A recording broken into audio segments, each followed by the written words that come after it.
Oh, good Lord, not another one. Who was it this time? Whittingsworth? Boggins, sir. Blast! Not you, figure of speech. We need Hector. Where is he? Oh, right, sir.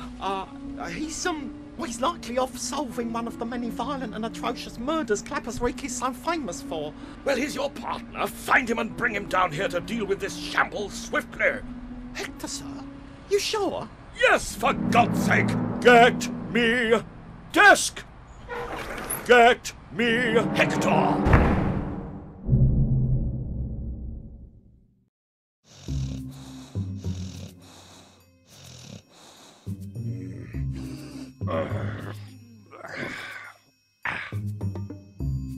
What the hell happened last night?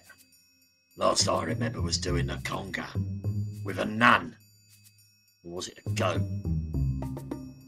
No fat bird lying next to me this time. Good sign. Bit breezy in here. Oh, bleed now. Where'd me kicks go? So after that intro, you guys should have a pretty good idea of what to expect from Hector Badge of Carnage. First off, this game is not for kids. Even though it looks like a cartoony, fun type game, it is definitely made for people 17 years or older. Well, that condom's huge. Of course it is. It's mine. However, if you are 17 or older, this game is hilarious. There are a lot of other references to other mediums, such as Spaceballs, which you really need to be a fan to really catch a lot of these subtle nuances, but they are in there and they're all over the place. So back to the game.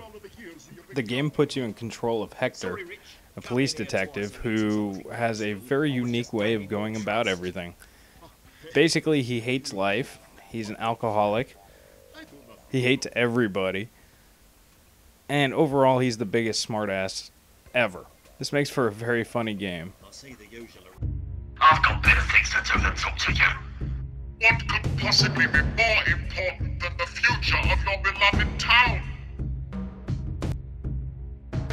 Twitter! You're on Twitter? I'd have been impressed to find you could work a toaster. I was just trying to sum up what I think of you in less than 140 characters. Not to give too much away, but you do have to coerce prostitutes, mess around with a drunk who's getting high off Listerine, and deal with a granny with a taser. Decent exposure charge to a sexual misconduct. Yeah, bruv. Anything with sex in it has got to be good for my rep. What do I have to do? See that lady behind you? Sex pest!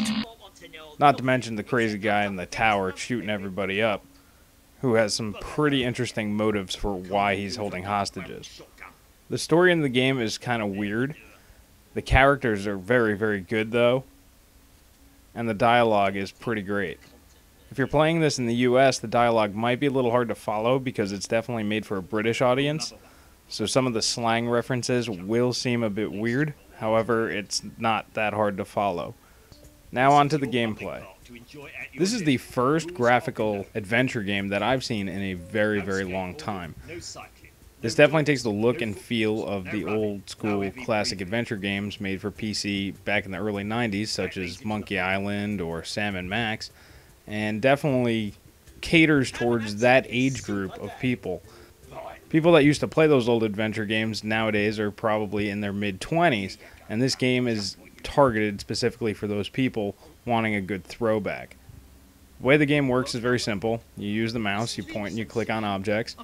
You double click to do actions on them. There's no more pick up and use and give. You just double click on the item and Hector will react to it however he needs to. Like in the old days, you can combine objects by clicking on one in your inventory and then selecting another, and you can make whole new objects. To use objects in the environment, all you do is click on it in your inventory and go ahead and click on whatever or whoever you want to go and use it with. It's pretty straightforward, it's pretty basic, and you have your old dialogue trees, which if you're used to playing old school adventure games, this will be very natural to you. In fact, it'll take you no time at all to get up and running. Interestingly, the game runs in a 4:3 aspect ratio, which is still keeping it old school. This game is very much catered to people that are fans of old graphic adventure games, and I'm one of them. I've been playing graphic adventure games for the past 20 years. This game is definitely a breath of fresh air. It's definitely different than the old ones. The humor is more adult, and it is definitely fitting for the audience that they seem to be targeting. I've got a pocket full of twanks, flatliners, hippie flips, and erectile dysfunction mids. Score! Love those, mate. I done them all. You gonna hit us up with some? Actually, I made the first 3 up, and I'm doubting you'd need the last one. All I can say is this game is definitely worth the money if you like point-and-click action-adventure games. The game is about 4 to 5 hours long. Some of the puzzles are extremely difficult. Luckily, there's a very helpful hint system in this to where it'll basically tell you what you need to do. It doesn't flat out say it, but it gives you enough of a hint to where you should be able to figure it out. And that's all there really is to say. The game basically speaks for itself. The only way to get the full experience is to play it for yourself. I strongly recommend checking this game out.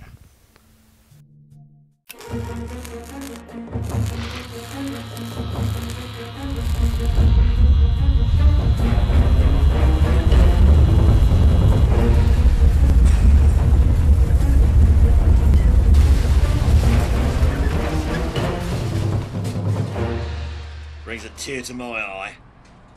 Must be the asbestos.